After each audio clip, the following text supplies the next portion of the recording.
Wow, তহিদ হৃদয়ের অবিশ্বাস্য batting তাণ্ডব দেখে লাইভে এসে তহিদ হৃদয়কে নিয়ে একই বললেন বিরাট কোহলি। মুহূর্তে ভাইরাল ভিডিও। দর্শক, আজ শ্রীলঙ্কার বিপক্ষে দ্বিতীয় ওয়ানডে ম্যাচ খেলতে মাঠে নেমেছিল বাংলাদেশ দল। আর এই ম্যাচটি জিতলেই সিরিজ জিতে যাবে বাংলাদেশ দল। তবে হারলেও আরও একটি সুযোগ থাকবে বাংলাদেশ দলের জন্য।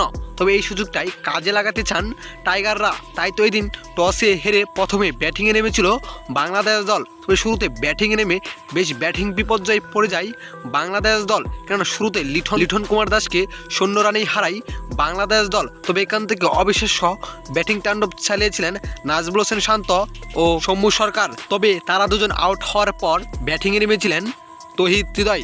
এক প্রান্ত আগলে রেখে দলকে বেশ এগিয়ে নিয়ে যাচ্ছিলেন তহিদ হৃদয়। শেষ পর্যন্ত তহিদ হৃদয়ের ব্যাটিং তাণ্ডবে 286 রান টার্গেট দিয়েছে বাংলাদেশ দল। তবে এখানে একটাই আক্ষেপ, মাত্র 4 রানের জন্য নিজের ক্যারিয়ারে আরও একটি সেঞ্চুরি যোগ করতে পারে নাই তহিদ হৃদয়। এদিকে তহিদ হৃদয়ের ব্যাটিং দেখে লাইভে এসে বিরাট কোহলি বলেন তহিদ হৃদয় একসময় বাংলাদেশের হার্ট ব্যাটসম্যান হবে। তিনি আরও বলেন তহিদ হৃদয় একসময় সারা বিশ্বে নিজের নাম ছড়িয়ে দিবে।